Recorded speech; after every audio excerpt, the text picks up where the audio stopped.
This is the Technology Advisory Professionals Technology, Innovation, and Growth podcast hosted by Sean Gaines-Harris. This podcast is dedicated to supporting business leaders and entrepreneurs in choosing technology, finding innovation, and achieving growth. Enjoy this week's episode. Welcome to the show. I'm Sean Gaines-Harris, and today's episode is data security. Should I be aware, concerned, or scared?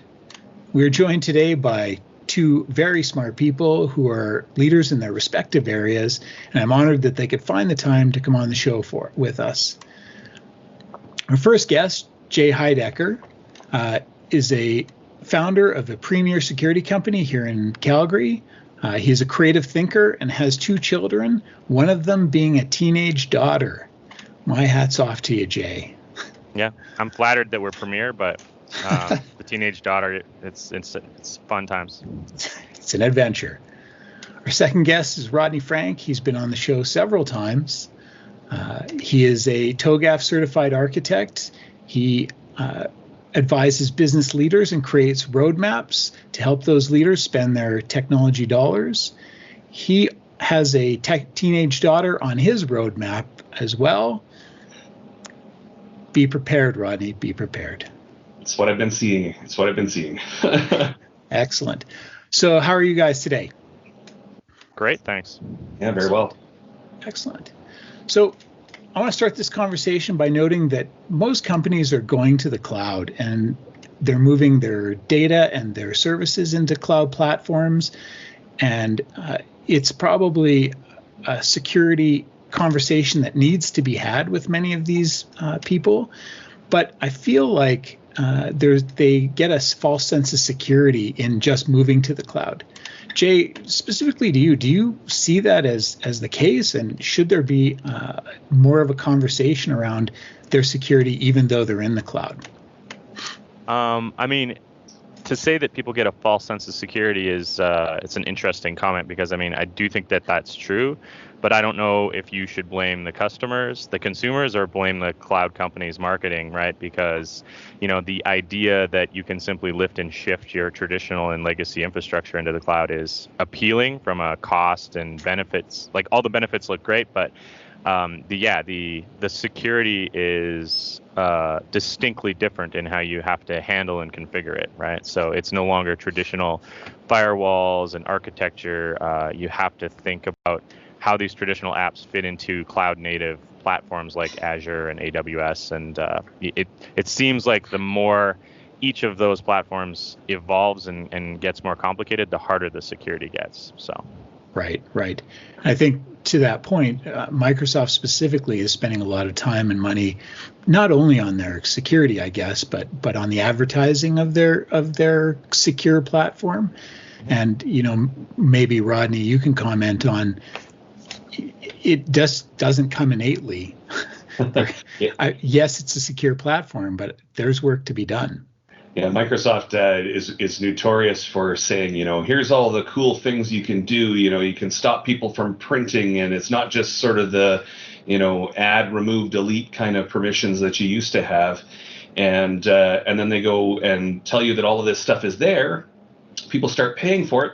And then they realize that actually to turn on that stuff, you have to know that it's there. You have to find the configurations. You have to understand what it's looking for. How does it know that this is a phone number versus a SIN number versus a whatever? And then you have to enable all of that. So it's not like it's just you flip on the switch, you start paying for it, and it's there. Blam, thank you.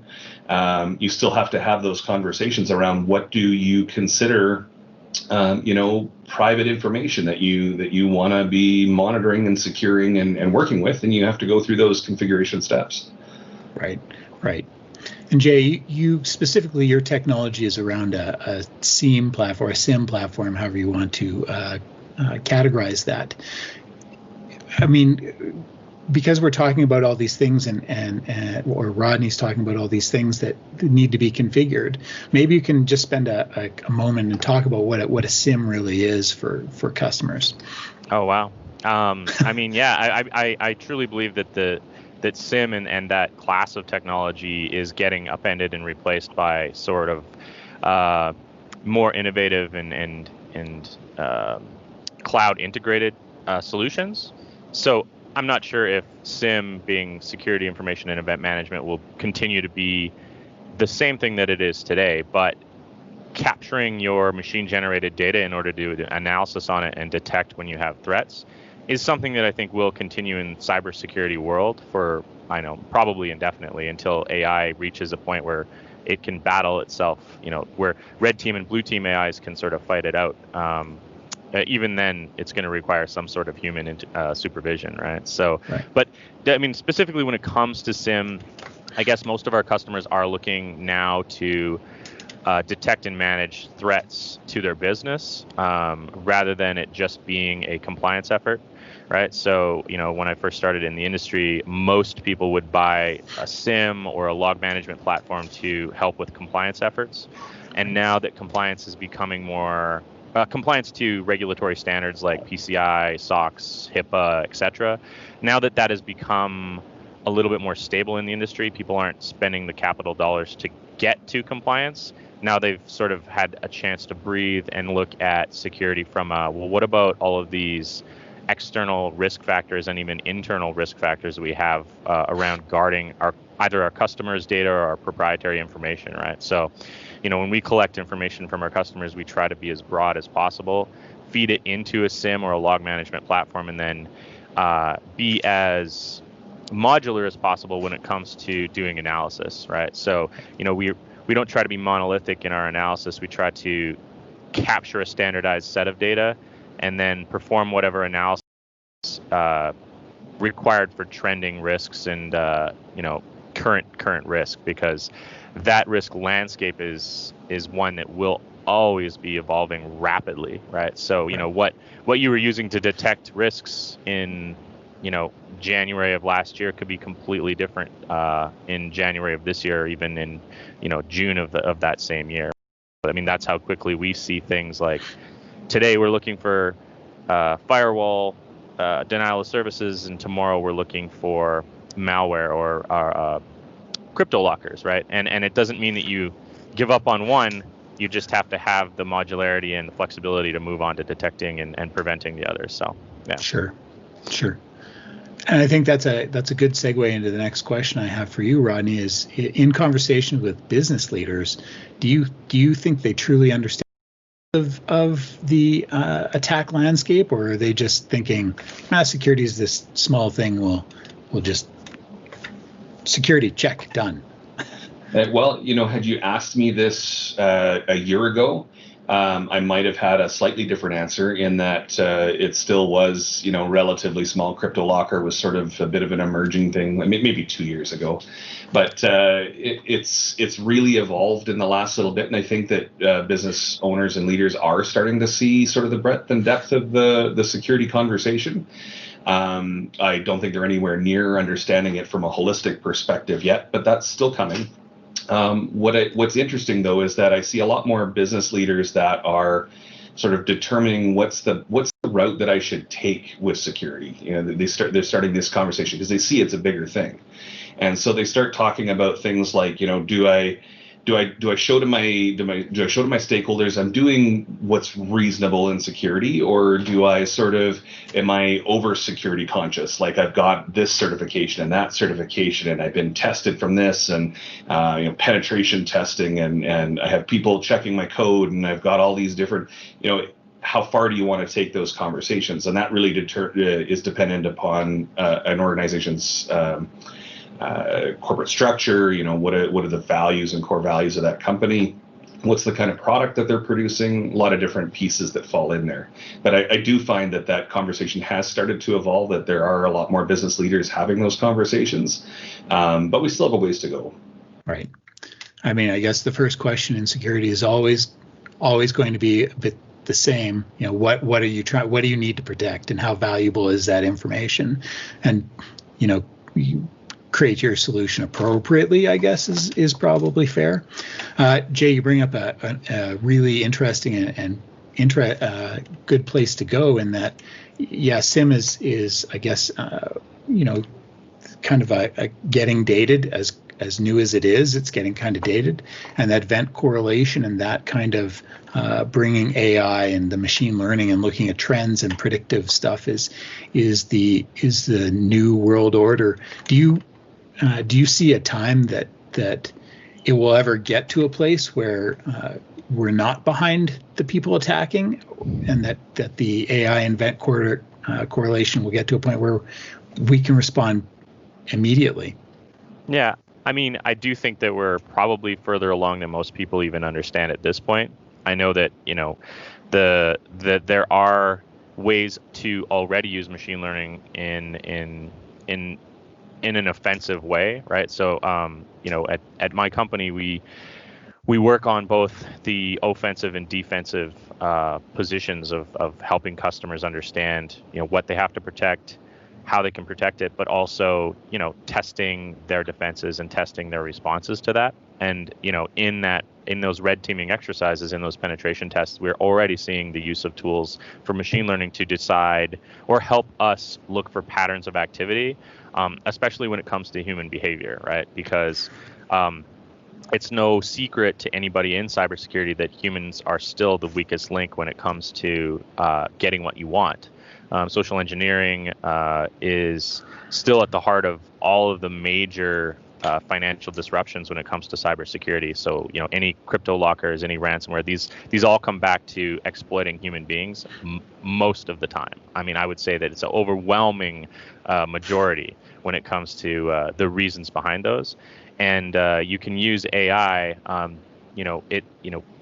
We can learn the offensive penetration testers and subsequently the criminals or the criminal element, or the people that actually want to make a profit off of you, are taking a page out of big data, machine learning, AI leaders in the industry like Facebook and Google, and using those types of algorithms to determine how people behave, when they're going to be looking at something, what they're likely to click on, what their interests are, what they aren't. So that's what I see as the next sort of generation of cybercrime, is highly targeted based on users' data, right? So when we talk about OSINT and collecting information about social engineering, it used to be a very manual thing, right? A penetration tester would have to spend hours and hours researching how they can get into somebody. We're looking at programs or suites of programs now that can scrape, collect all that data, and immediately tell you, this person really likes cats and they spend 5 hours a night on Facebook, or they just do it on Saturday, and really target your most likely scenario for being successful at social networking. So really now it's all about fighting back with security awareness training, and again, it just comes back to that threat landscape changing so much that as a business leader, you have to be able to swing your focus and budget into the right direction depending on what's happening in the world, right? Right. I mean, that's a go ahead. It's interesting to hear you go that path, because on the counterintelligence side of that, you're seeing companies like Microsoft that have created this risky users report.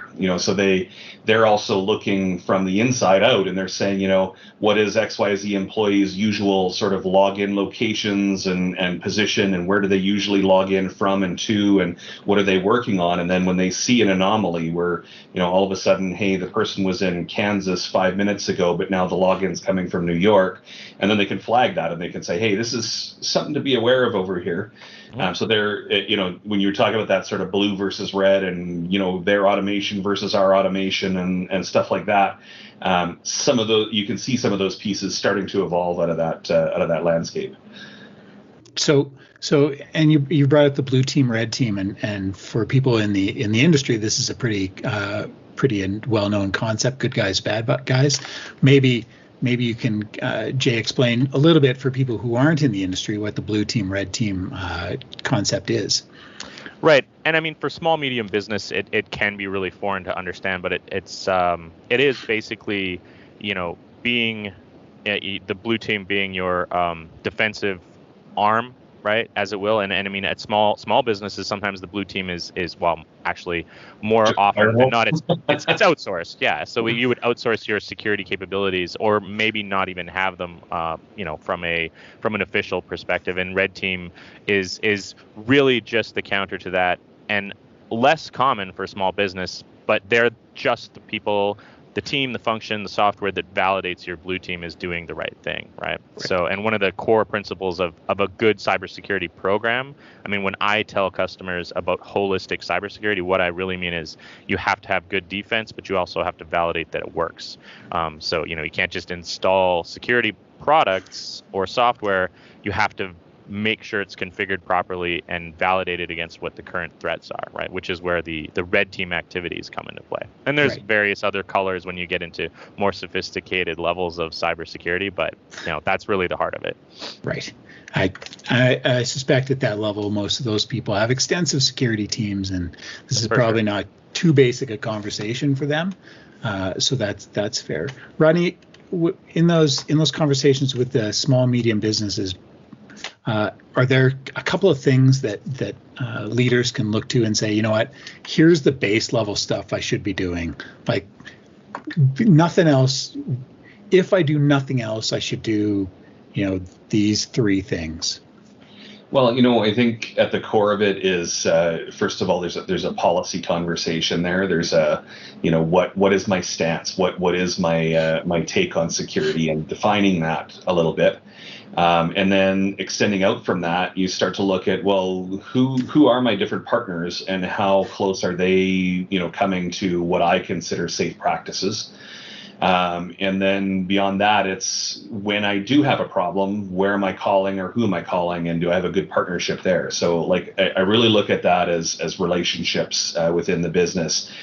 Do you have the right relationship from a policy perspective with to help your customers know what you're doing in that security space?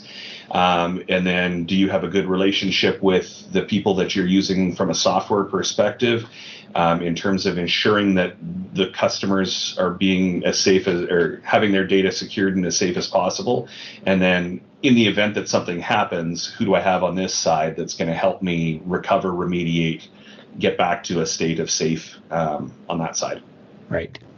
And kind of further that, Jay, is there a I don't know, like a size or some sort of indicator that a company gets to, or they go, and I should engage a company like Seek Into. Seek Into is a place where I should now start looking at, we need to augment our security because our internal guy is just not going to be able to manage this.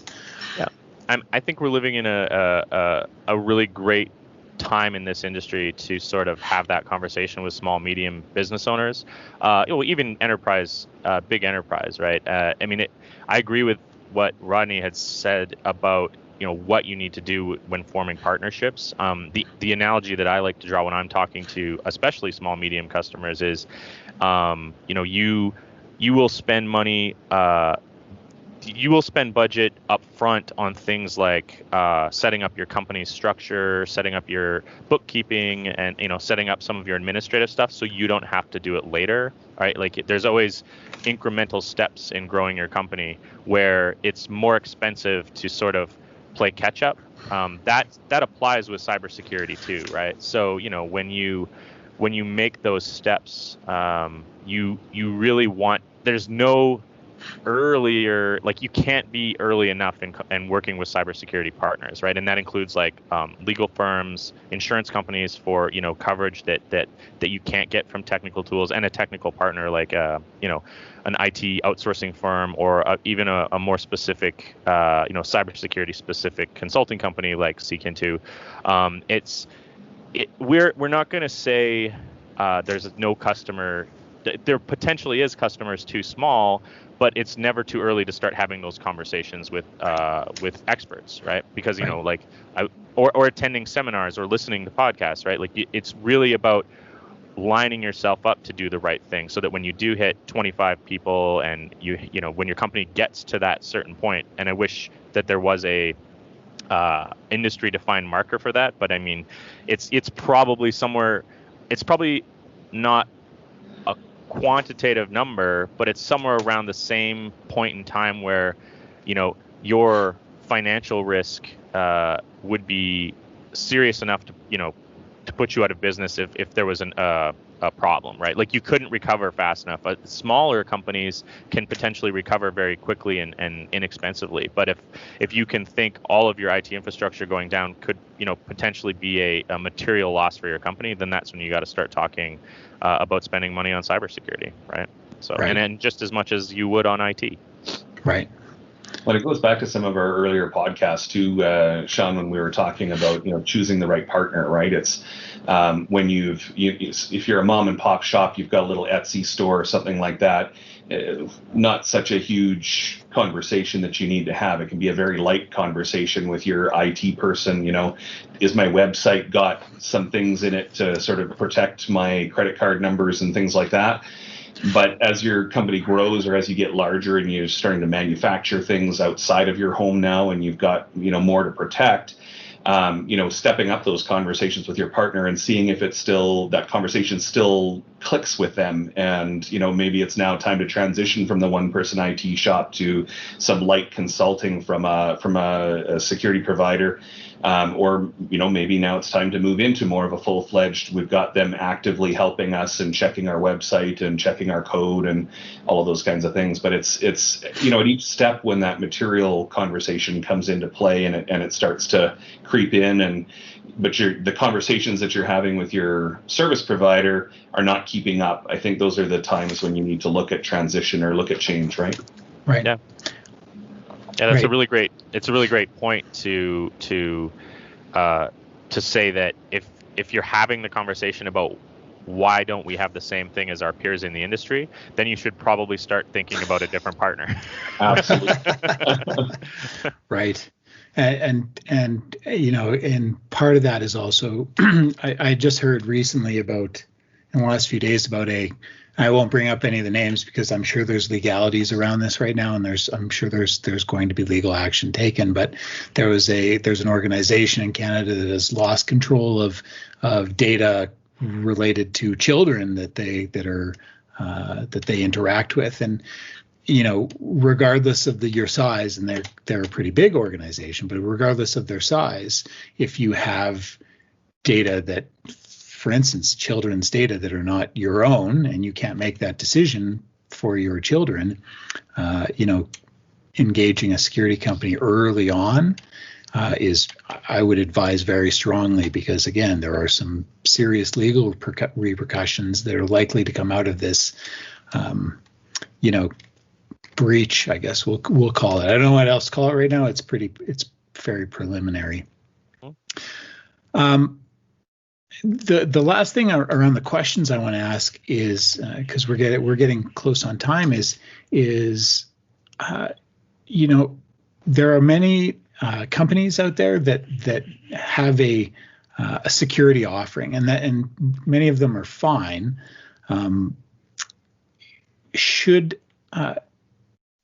Even if you trust your partner, even if you have a very good partner managing your infrastructure, is it wise to go out and ask another partner from a security standpoint to have a look or have a poke around in your environment, or should you just trust your security partner, or sorry, your infrastructure partner? And I'll leave that open to both of you.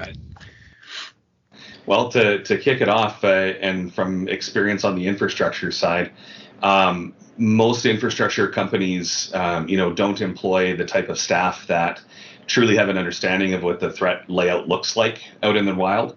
I find that they've watched a few podcasts. They know CryptoLocker is a thing. They know some of the buzzwords, but when it comes down to truly understanding what it takes to protect an organization from those, that's where that security partner, that security specific focus comes into play. I don't see very many times where an MSP truly has that understanding, and their offerings may be, we have a product that has machine learning behind it. Well, sure, but is that machine learning being taught on a frequent basis? Is it keeping up with today's technology? Those are questions that those companies typically tend to not really, they stumble on. They don't know how to answer that because they got partnered with somebody, they got a really good discount on selling this particular product, and so they're selling it, they've got all the marketing and buzz behind it, but the true understanding of what it does or how it's doing it is not there. So, that's when somebody like yourself, Jay, that I'd be phoning you up at that point and I'd be saying, hey, like, can we start some conversations here and see how do we augment what we've got? Because we've got something. They have a security thing there. What do we need to do to fix this, patch it over, whatever? And I don't know how you'd respond with that, but that would be where I'd come to you for sure. For sure. I mean, I think that there's definitely a huge segment of businesses in that sort of going from small to medium who are intimidated by cybersecurity, right? And Sure. the thing is, to use cheesy analogies, you wouldn't necessarily as a decision maker or a business owner, you wouldn't say, oh, well, our accountant does some cybersecurity on the side, so why don't we do that, right? Like, you wouldn't necessarily, because you understand once you get to a certain point that you're paying for expertise, right? But I think the intimidating part about cybersecurity is there's all these big names out there in the industry that are very, very expensive and like high level consulting.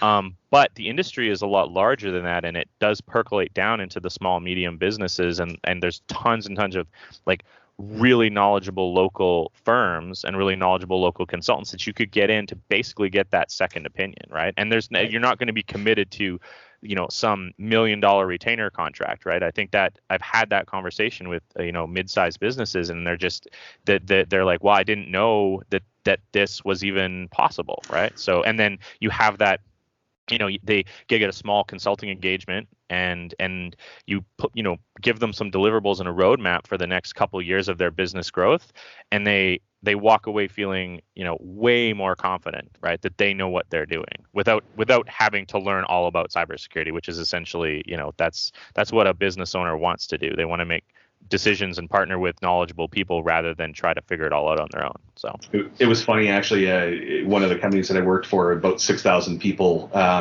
they were starting to go down this path of we need a partner. We've heard there's these 2 or 3 big companies, so we're going to get all 3 of them to come in and present to us and stuff. And the feeling from the executive coming out of those meetings was, oh my gosh, this thing is huge. Like, we could spend millions and millions in this space and still not really know if we're safe. And it took a good 6-month conversation with them, just as the internal IT talking to the executive, to go like, that's they're trying to sell you the Cadillac. And we don't have to start with the Cadillac. There's, you get your first VW Beetle and you work your way up, right? It's that sort of a situation. And you can have them come in just for the double check. You can have them come in and set up some rules around that engagement to say, we just want a little bit of light analysis. Let us know the key things we should be working with our partner on. And a lot of those companies are willing low, and for the big ones that aren't, because they've got too many big things that they're working on, there are partners in that small and medium space that they can continue down the tree and looking for the right partner to work with them to right size that engagement. And it's still important to do, whether you are the big company or the small company. You got to start with whatever that initial engagement looks like and work with them. Find the right partner that'll talk to you about those smaller engagements, and what does this look like if I'm just kind of looking for a double check. Right. So there's definitely value there. Right. Yeah, you're not necessarily looking to engage the IBM Red Team and to attack your environment if you're a 20-person company. Like, it's unreasonable.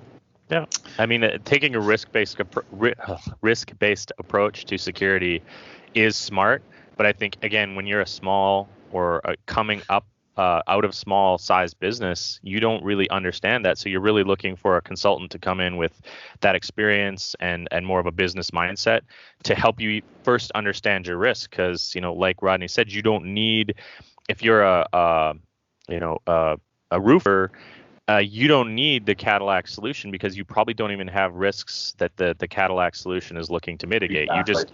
You just want to turn on Windows Firewall on your laptop. I mean, that's a really, really basic example, but I mean, like you can imagine how that would play out at multiple different levels, right? So Right. Well, how many customers don't have that Windows firewall turned on? That's a great Exactly. first tip for people that are small. Take a look at your inside and say, hey, have we even got this feature turned on? It's something basic, but man, it really makes a difference. Yeah, I mean, and the whole industry is evolving so quickly, as Jay was talking about, that many business leaders just shouldn't, try to do it themselves. At a certain point, it's because there's no way to keep up. I mean, how many conversations, Rodney, have you had where people are still talking about, well, is my antivirus up to scratch? Yeah. Antivirus is fine, I guess, but that's not really what we need to be talking about anymore, because it doesn't fit the bill anymore. You're missing out on all the other stuff. Okay, so just in conclusion, we need to kind of wrap this up. I think that what we talked about here is that security is not a one size fits all. If you're a small company, start with the conversation. Start somewhere incrementally. It doesn't have to be a big app, but just start down that path, because if you grow, or when you grow into a certain size, at least you have a start and you don't have to take on that whole thing. Secondly, security is changing quickly, and it's again, as I said, it's probably not something that the average business leader wants to take on themselves.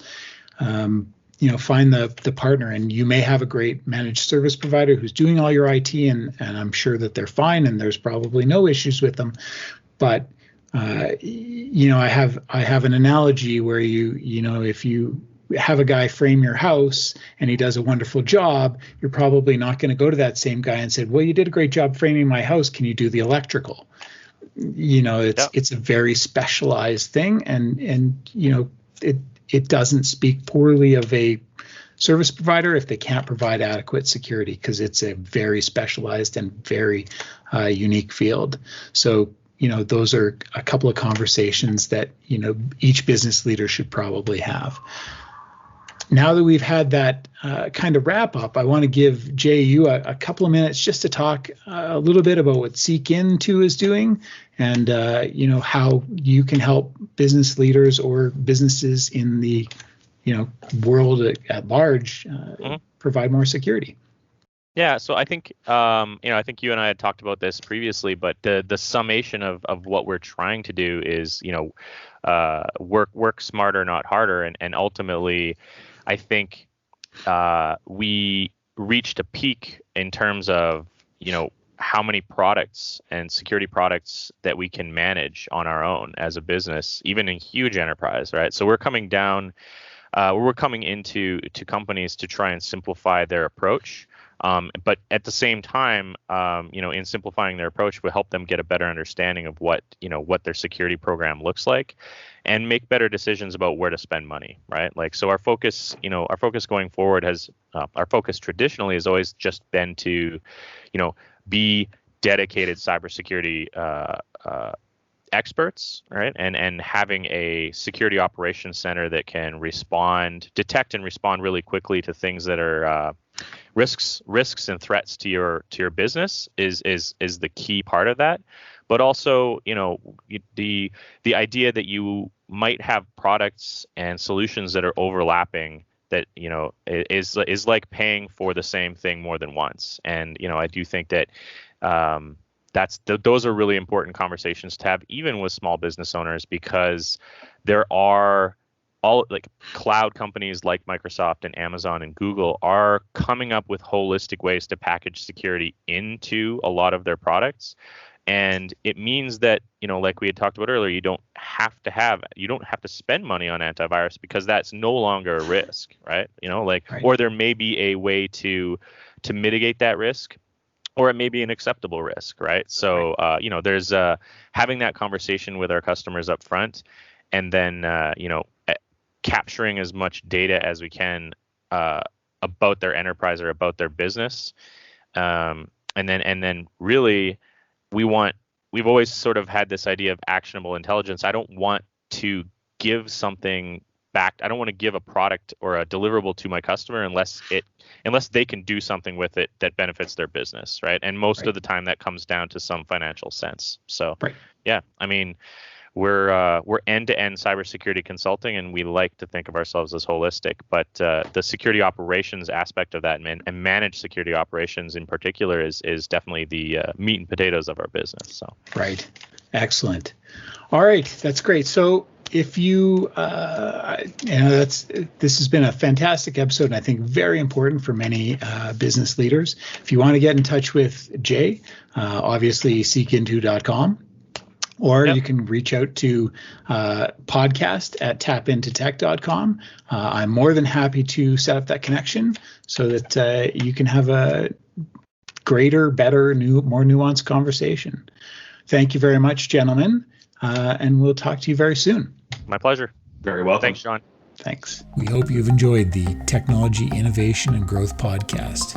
If you have any questions, comments, or would just like more information, please feel free to reach out to us at podcast@tapintotech.com. If you have any questions for me, Sean Gange-Harris, my email is sgangeharris@tapintotech.com. You can also find us on LinkedIn, Twitter, YouTube, and at www.tapintotech.com. Music provided today by www.bensound.com. Thank you for listening.